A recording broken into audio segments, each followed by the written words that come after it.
Assalamualaikum warahmatullahi wabarakatuh.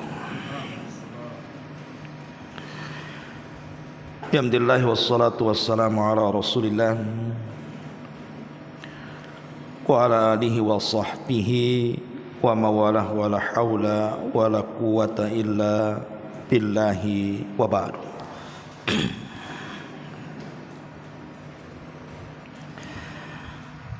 Alhamdulillah, di pagi menjelang siang ini kita bisa kembali berkumpul di Masjid Nidaul Ilmi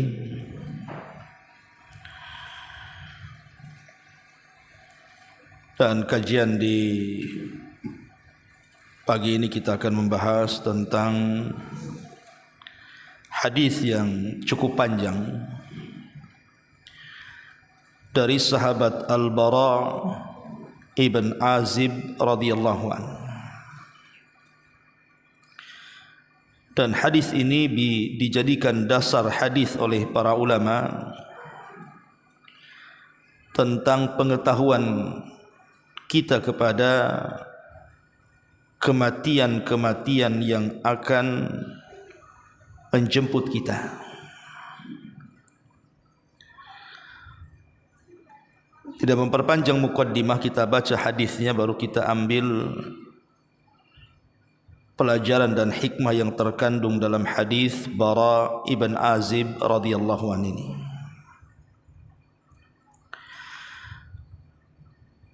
Ma'asyiral muslimat, ibu-ibu yang dimuliakan Allah Subhanahu wa taala. Di dalam hadis yang diriwayatkan oleh sahabat Al-Bara ibn Azib radhiyallahu anhu, dia berkata, kharajna ma'a Rasulillah sallallahu alaihi wasallam fi janazati rajulin minal ansar. Kata Bara bin Azib, kami keluar bersama Nabi sallallahu alaihi wasallam saat mengantarkan jenazah seorang laki-laki dari Ansar. Fantahaina ilal qabri, maka ketika kami sampai di areal kuburan, walamma yulhadu fajalasa Rasulullah sallallahu alaihi wasallam wa jalasna haulahu.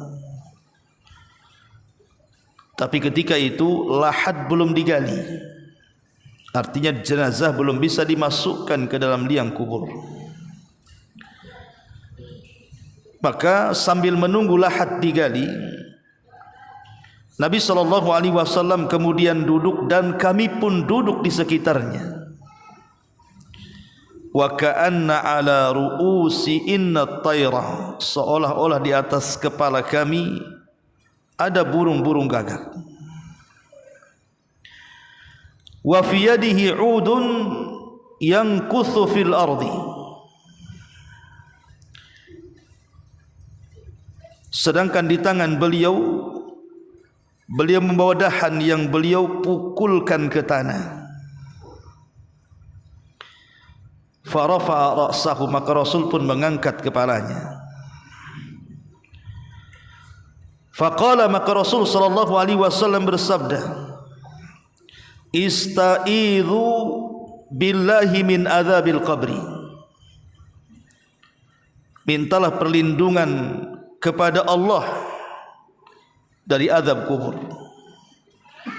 Dan ini Nabi sallallahu alaihi wasallam katakan marrataini aw thalatha, 2 atau 3 kali terulang kalimat ista'idhu billahi min adzabil qabri, mintalah perlindungan kepada Allah Subhanahu wa taala dari azab kubur. Dan seorang muslim harus meminta kepada Allah Subhanahu wa taala perlindungan dari azab kubur, karena azab kubur itu sesuatu yang sangat mengerikan. Makanya dalam solat-solat kita, kalau ibu sedang solat baik wajib ataupun sunnah, maka dalam tasawuf terakhir itu kan ada syariat kita dianjurkan untuk berlindung dari 4 perkara. Salah satunya Nabi meminta kepada kita untuk berlindung dari azab kubur. Allahumma inni a'udzubika min azabil qabri. Ya Allah, aku berlindung kepadamu dari azab kubur. Makanya Nabi SAW sampai mengulang 3 kali kepada para sahabat, ista'idzu billahi min azabil qabri. Berlindunglah kepada Allah dari azab kubur. Thumma qala, kemudian Rasul katakan, innal abdal mu'mina idza kana fi inqita'in minad dunya wa ikbalin minal akhirati. Kata Nabi SAW, sungguh seorang hamba yang beriman, bila ia telah meninggalkan dunia dan hendak pergi menuju akhirat. Dan ini sebuah kepastian bahwa setiap kita pasti akan meninggalkan dunia dan akan menuju akhirat. Kullu nafsin dha'iqatul maut, setiap jiwa itu pasti mengalami kematian. Tidak ada manusia yang dikekalkan di alam semesta ini. Tidak para nabi, tidak umatnya. Semua akan mengalami kematian, karena dunia ini hanya tempat persinggahan. Makanya Nabi SAW mengatakan kepada Ibnu Umar radhiyallahu anhuma, kun fid dunya ka'annaka gharib aw abiris sabil. Wahai Ibnu Umar, jadikanlah dunia ini sebagai layaknya engkau ini orang asing, ataupun bagaikan kau seorang musafir, hanya lewat singgah sebentar kemudian pergi lagi. Kata Nabi SAW, sesungguhnya hamba mukmin ini apabila telah berpindah dari dunia dan menuju akhirat, nazala ilaihi malaikatun minas sama bidul wujuh ka'anna wujuhahumus syamsu ma'ahum kafanun min akfanil jannah wa hanutun min hanutil jannah hatta yajlisu minhu maddal basari thumma yaji'u malakul mauti hatta yajlisa inda ra'sihi fayaqul ayyatuhan nafsut tayyibatu irji ila maghfiratin minallahi wa ridwana. Jadi hamba yang beriman bila telah meninggalkan dunia dan pergi menuju akhirat, kata Rasul, maka akan turun rombongan para malaikat dari langit, di mana rombongan malaikat yang datang dari langit itu memiliki wajah yang sangat putih sekali, bagaikan wajah-wajah mereka itu seperti matahari. Mereka pun membawa sebuah kafan dari kafan-kafan sorga, dan juga sebagian mereka membawa parfum dari parfum-parfum sorga, hingga mereka semua duduk di sisi orang yang hendak dicabut nyawanya itu, sehingga mereka memandang sejauh mata memandang. Kemudian malaikat maut, dia mulai mendekat kepada jasad yang akan dicabut rohnya itu, kemudian duduk di sisi kepalanya, kemudian dia mengatakan, wahai jiwa yang baik, keluarlah untuk menyambut ampunan Allah dan keridhaan Allah Subhanahu wa taala. Subhanallah. Ini kalau yang dicabut nyawanya ini adalah seorang mukmin, orang yang ketika di masa hidupnya dia penuh dengan ketaatan kepada Allah, penuh dengan ibadah kepada Allah Subhanahu wa taala, maka kematiannya diberikan kematian terbaik kepadanya. sehingga yang diutus malaikat-malaikat yang akan mencabut nyawanya pun adalah malaikat-malaikat yang wajahnya seterang matahari dan wajahnya sangat putih bersih dan ucapannya sangat santun. Sehingga malaikat maut mengatakan, wahai jiwa yang tenang, wahai jiwa yang baik, keluarlah untuk menyambut ampunan dan keridhaan Allah Subhanahu wa taala. Setelah kemudian malakul maut mencabut ruhnya, apa yang terjadi?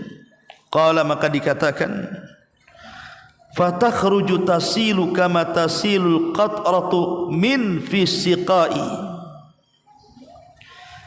fa idza akhadhaha lam yada'uha fi yadi tarafata 'ainin hatta ya'khudhuha fayaj'aluha fi dhalikal kafani wa fi dhalikal hanuti wa yakhruju minha ka'atyabi nafkhati miskin wujidat ala wajhil ardi.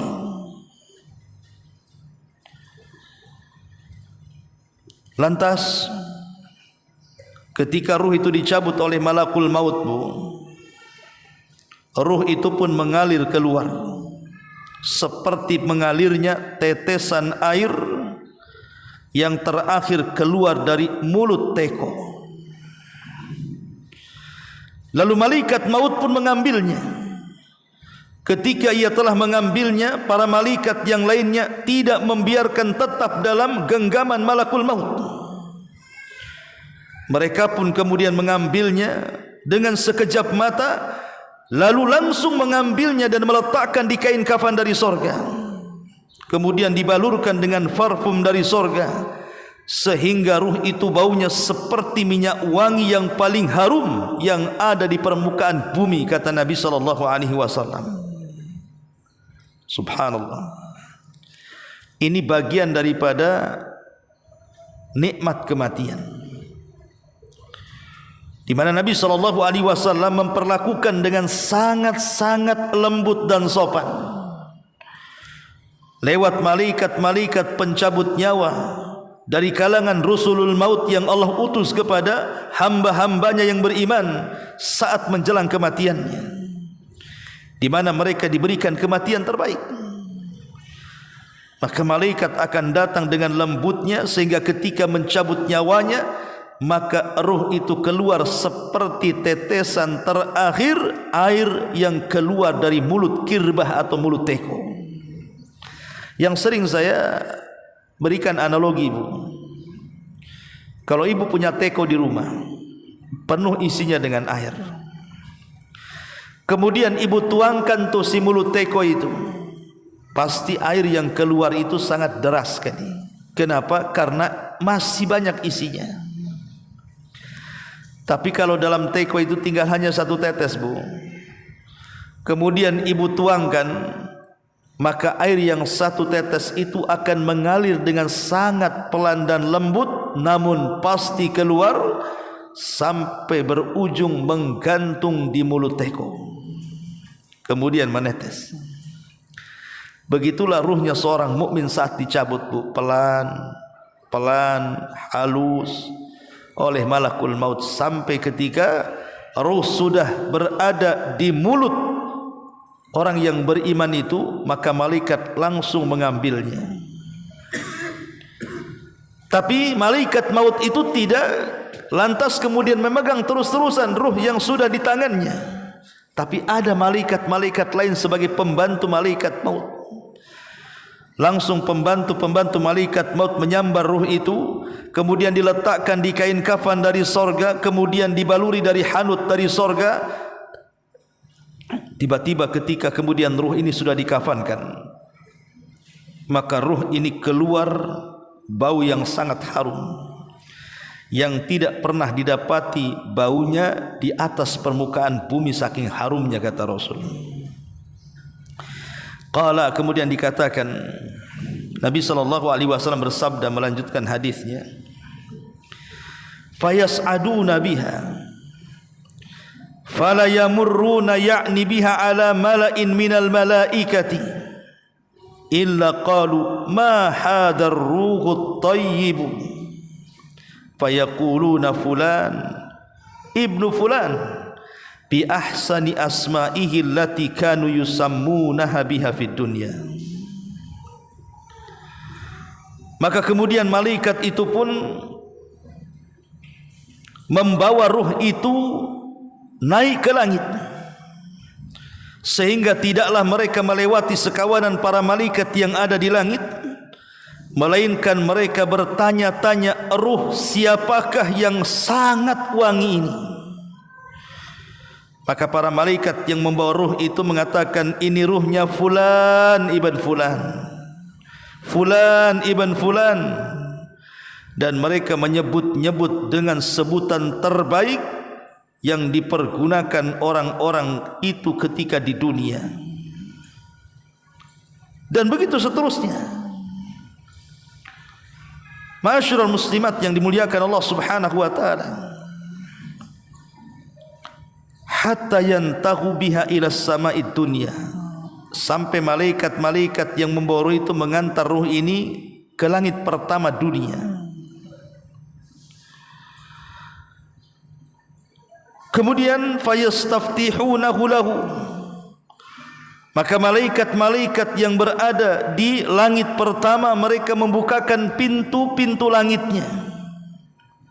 Fayuftahu lahum fayushayyi'uhu min kulli sama'in muqarrabuha ila sama' allati taliha hatta yantahiya bihi ila sama'is sabi'ati. Kemudian dia pun terus dibawa naik ke atas, sehingga ketika mereka sampai ke langit dunia mereka meminta dibukakan dan langsung dibukakan. Selanjutnya setiap penjaga langit tersebut mengantarkan mereka hingga ke langit berikutnya,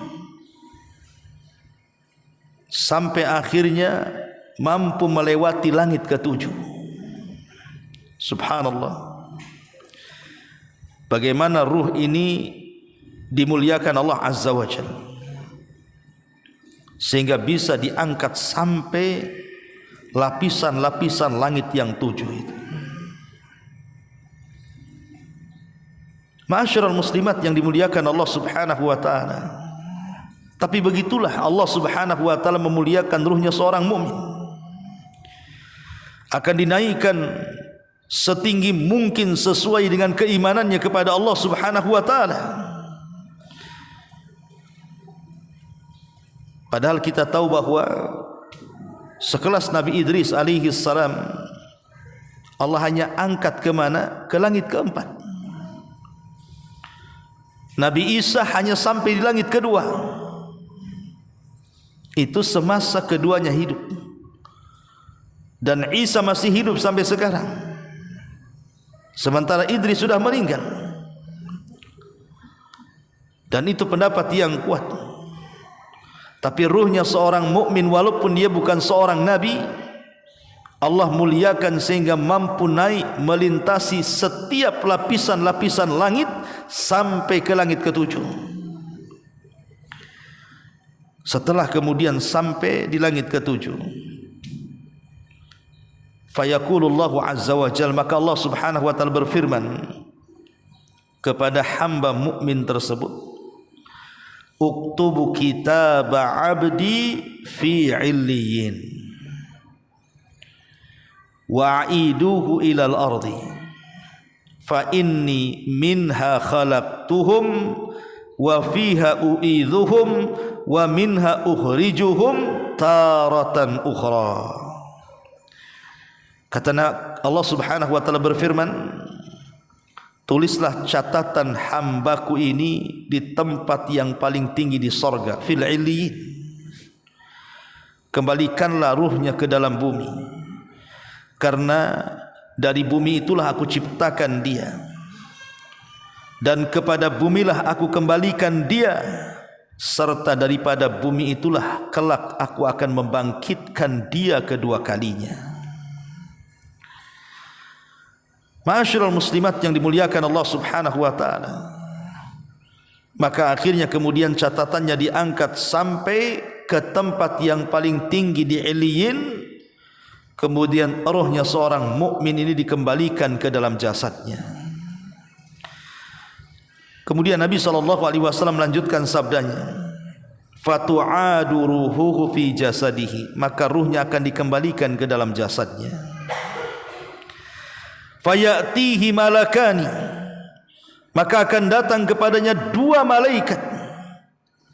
Fayujlisanihi, maka keduanya akan mendudukkan orang ini. Fayaqulani lahu, dan keduanya akan menginterogasi orang ini. Kemudian keduanya mengatakan, man rabbuk, siapa Tuhanmu? Man rabbuk, siapa Tuhanmu? Fayaqul, maka orang yang beriman ini mengatakan, Rabbi Allah, Rabbku Allah. Fayaqulani lahu, maka keduanya berkata lagi, ma dinuk, apa agamamu? Fayaqul, maka hamba yang saleh ini mengatakan, diniyal Islam, agamaku adalah Islam. Fayaqulani lahu, maka keduanya berkata lagi, ma hadzal rajul alladzi bu'itsa fikum, tahukah kamu siapa orang yang telah diutus Allah kepada kalian ini? Fayaqul, maka dia mengatakan, huwa Rasulullah, huwa Rasulullah, dia adalah Rasulullah sallallahu alaihi wasallam. Fayaqulani lahu, maka keduanya berkata lagi, wa ma ilmuka, apa pengetahuanmu? Fayaqul, dia mengatakan, qara'tu kitab Allah, aku membaca Al-Quran. Fa amantu bihi, aku pun beriman dengan Quran. Wa saddaqtu, dan aku membenarkan Al-Quran. Fayunadi munadin minas sama, maka Allah mengutus orang pemanggil dari langit, ang sadaqa abdi, hambaku telah benar, hambaku telah jujur. Fafrishuhu minal jannah wa albisuhu minal jannah waftahu lahu baban minal jannah. Maka Allah subhanahu wa ta'ala katakan kepadanya, hambaku telah benar, maka hamparkanlah hamparan dari sorga kepadanya, pakaikanlah untuknya pakaian dari sorga, bukakanlah baginya pintu menuju sorga. Subhanallah. Maka ketika betul-betul pintu sorga itu dibuka, fayatihi min rauhiha wa tibiha wa yufsahu lahu fi qabrihi maddal basari. Apa kata Nabi SAW? Ketika betul-betul pintu sorga itu dibukakan kepadanya, maka datanglah kepadanya angin sepoi-sepoi dan bau harum sorga yang luar biasa. Kemudian kuburannya diluaskan oleh Allah sejauh mata memandang. Dan inilah permulaan nikmat kubur. Ma'asyiral muslimat yang dimuliakan Allah Azza wa Jalla. Kemudian Rasul mengatakan, wa ya'tihi rajulun hasanul wajhi, hasanul thiyabi, tayyibur rihi. Tiba-tiba datang seseorang yang sangat tampan wajahnya, yang sangat bersih pakaiannya, yang sangat harum bau badannya. Fayaqul, maka dia mengatakan, abshir billadhi yasurruka hadha yaumuka alladhi kunta tu'ad. Fayaqulahu, man anta? Fawajhuka alwajhul yaji'u bil khair. Fayaqulu, ana amaluka salih. Fayaqulu, rabbi aqimis sa'ah hatta tarji ila ahli wa mali. Lalu ketika datang laki-laki berwajah tampan, berpakaian indah dan wewangian yang luar biasa, laki-laki ini mengatakan kepadanya, bergembiralah dengan kabar yang akan menggembirakan kamu. Inilah hari yang dijanjikan untukmu. Maka hamba saleh itu mengatakan, siapa kamu sebenarnya?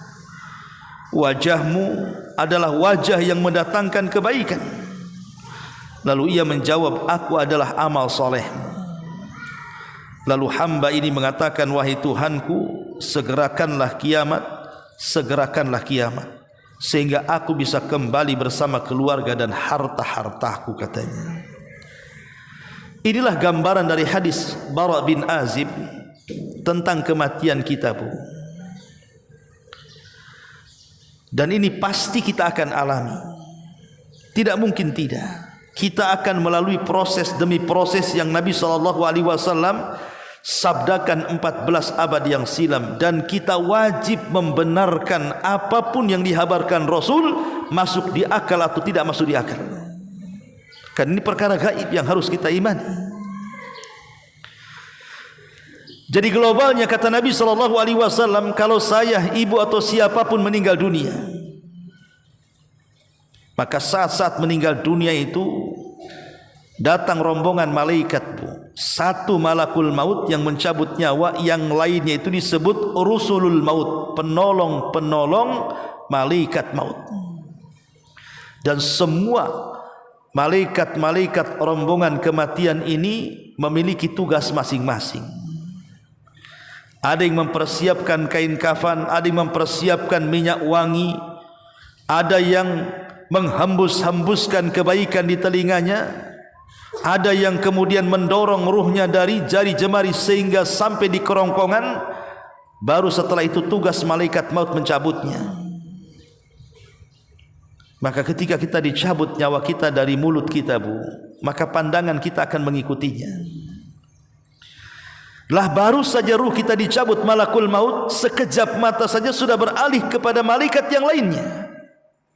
Kemudian diletakkan di kain kafan dari sorga, kemudian dibaluri dari minyak wangi dari sorga, sehingga tidak ada semerbak harum minyak wangi terbaik di atas permukaan bumi melainkan minyak wangi saat kematian kita, kalau kita seorang mukmin. Lah saat ruh kita sudah diletakkan di kain kafan dari sorga, sehingga harumnya membumbung sampai ke langit, dan setiap malaikat yang menciumnya bertanya, itu ruhnya siapa? Kemudian dikatakan ruhnya fulan ibn fulan, disebutkan dengan nama yang paling disukainya di dunia. Baru kemudian ruh itu diangkat, diketukkan langit pertama, kemudian dibukakan pintunya, naik lagi kedua, diketukkan pintu langit kedua, kemudian dibukakan pintunya, kemudian langit naik lagi ke langit ketiga, kemudian diketuk dan dibukakan pintunya sampai ke langit ketujuh. Kemudian diperjumpakan dengan Allah Subhanahu wa taala. Kemudian Allah katakan, letakkan kembali ruhnya ke dalam jasadnya di bumi, karena dari bumi kuciptakan ia, ke bumi pula aku kembalikan dia, dan kelak dari bumi pula aku bangkitkan dia, kata Allah.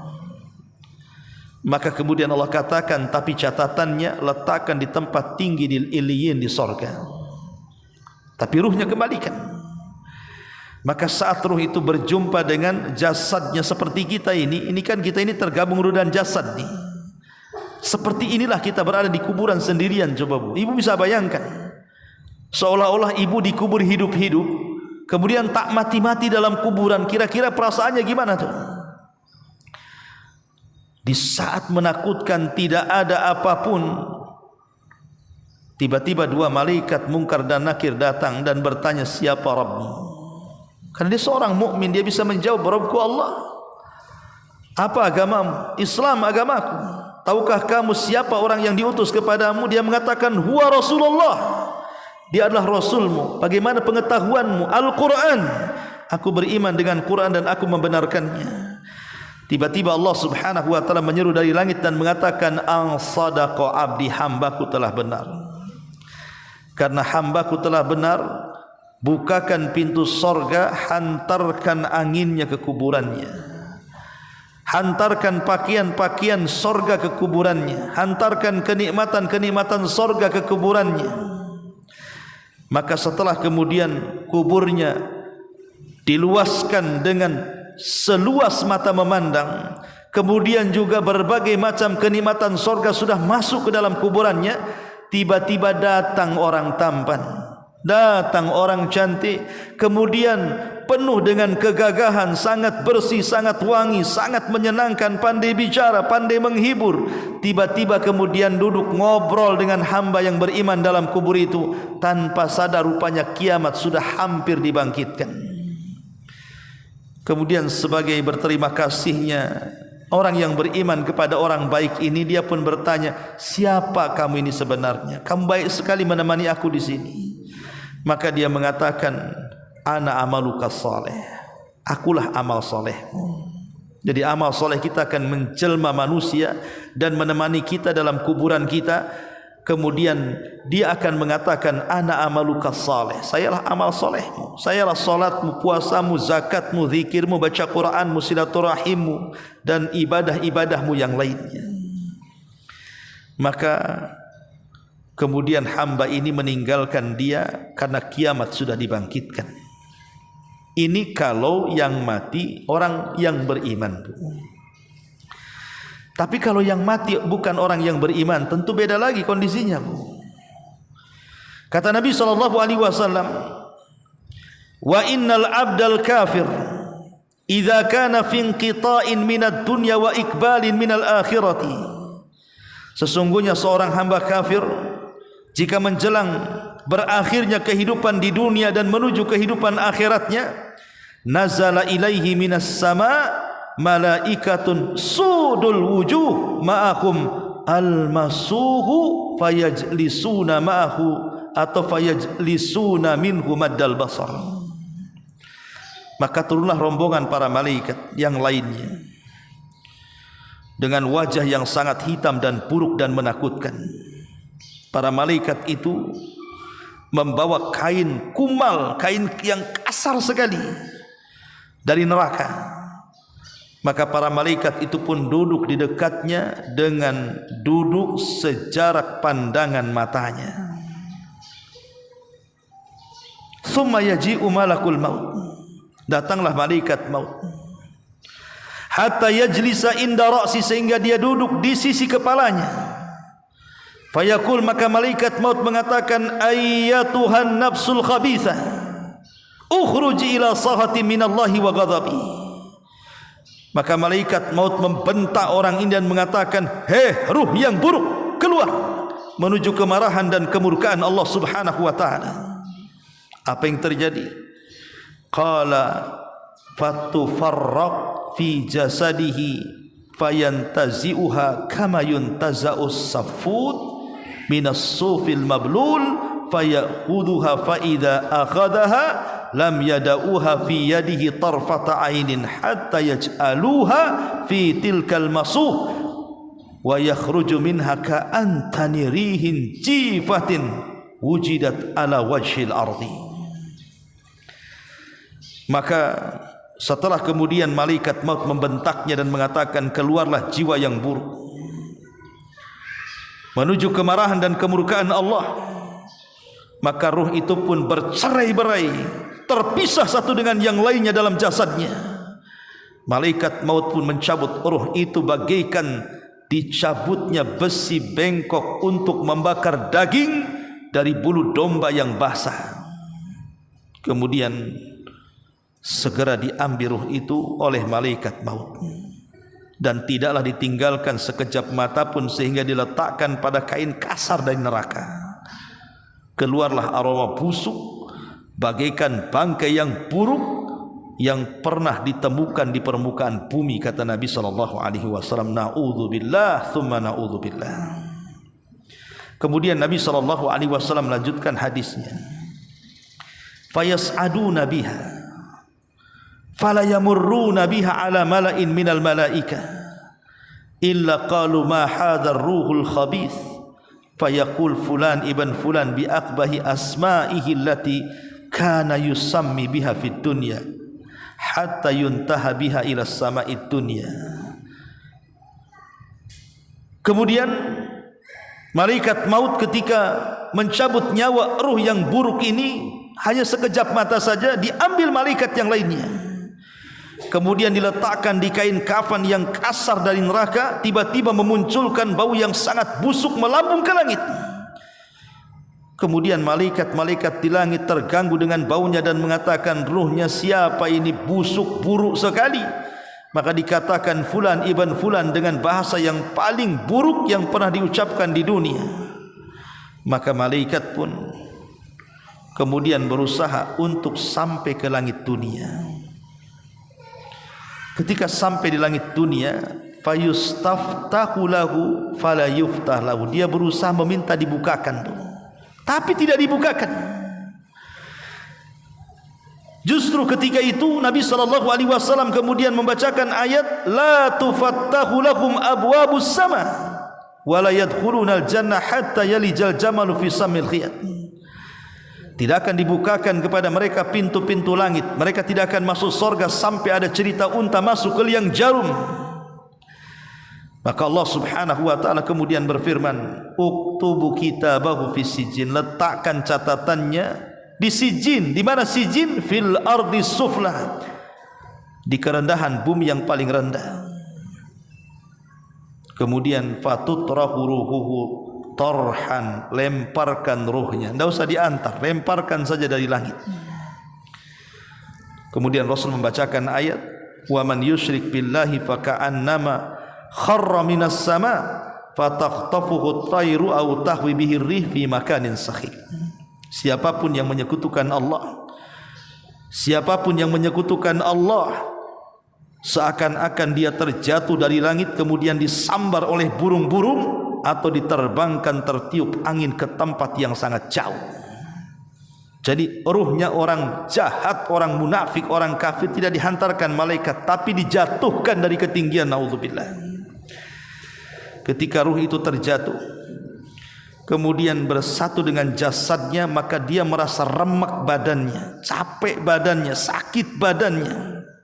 Ketika itulah maka datanglah dua malaikat, wa ya'tihi malakani fayujlisanihi fayaqulani lahu man rabbuk. Maka dua malaikat Munkar Nakir datang dan mengatakan, siapa Rabbmu? Karena dia orang kafir, orang munafik, orang jahat, ahli maksiat. Qala, dia pun mengatakan, la adri, aku tidak tahu. Fayaqulani lahu ma dinuk, apa agamamu? Dia pun mengatakan, la adri, aku pun tidak tahu. Fayaqulani lahu ma hadzal rajul alladhi bu'itsa fikum, tahukah kamu siapa orang yang diutus kepadamu? Dia pun mengatakan, la adri, aku pun tidak tahu, aku pun tidak tahu. Ketika semua soalan dijawab dengan ketidaktahuan dia, maka Allah mengutus malaikat fayunadi munadin minas sama, agar berteriak, ang kadzaba abdi, hambaku telah berdusta. Fafrishu lahu minan nar, bukakan pintu neraka, arahkan ke kuburannya. Waftahu lahu baban ilan nar, arahkan pintunya menuju pintu-pintu neraka. Fayatihi min harriha wa sumumiha wa yudayyak alaihi qabru hatta takhtalifa fihi adla'uhu wa ya'tihi rajulun qabihul wajhi qabihul thiyab muntinur rihi fayaqul abshir billati yasu'uka hadha yaumuka alladhi kunta tu'ad fayaqulu man anta fawajhuka wajhu yaji'u bisyarr fayaqul ana amalukal khabith fayaqulu rabbi la tuqimis sa'ah. Kemudian ketika dikembalikan ruh ke dalam jasadnya, kemudian datanglah dua malaikat yang duduk di sampingnya dan berkata, siapa Rabbmu? Dia mengatakan, aku tidak tahu. Apa agamamu? Dia mengatakan tidak tahu. Siapa nabimu? Dia mengatakan tidak tahu. Kemudian dikatakan, hambaku telah berdusta. Hamparkan untuknya permadani dari neraka. Bukakan untuknya pintu menuju pintu-pintu neraka, sehingga dia merasakan hawa panasnya. Disempitkan kuburannya hingga tulang-tulang rusuknya berantakan. Kemudian datanglah seorang laki-laki yang berwajah sangat buruk, berpakaian busuk, dan berkata, bergembiralah dengan hal-hal yang membuat sedih engkau selamanya. Ini adalah hari burukmu yang sebelumnya telah dijanjikan Allah untukmu. Maka orang ini berkata, siapa engkau ini, wajahmu buruk, pakaiannya busuk, kau menakut-nakuti aku. Kemudian laki-laki ini berkata, aku amal burukmu, aku zinahmu, aku mencurimu, aku korupsimu, aku dustamu, aku gibahmu, akulah celaanmu, laknatmu, dan dosa-dosamu yang lainnya. Akulah amal burukmu. Maka orang ini langsung mengatakan, ya Rabb, Jangan engkau tegakkan hari kiamat, jangan engkau tegakkan hari kiamat, karena dia tahu bahwa setelah kiamat azab bagi dia jauh lebih buruk dibandingkan dalam kuburnya. Ma'asyiral muslimat yang dimuliakan Allah Azza wa Jalla, hadis ini dikeluarkan Imam Ahmad, dihasankan oleh Syekh Abdul Muhsin Al-Abad dalam Qahfatu Jannah dalam kitab beliau, dan hadis ini sebagai dasar tentang gambaran bagaimana kematian seorang mukmin dan gambaran bagaimana kematian orang kafir. Wallahu a'lam bishawab. Yang dimuliakan Allah Subhanahu wa taala, ini yang bisa sampaikan dari hadis yang cukup panjang Bara bin Azib yang berbicara soal kondisi kematian, azab kubur, alam kubur, fitnah kubur, nikmat kubur, dan peristiwa-peristiwa dalam kuburan. Taib, sebelum saya tutup, kalau ada yang mau bertanya silakan.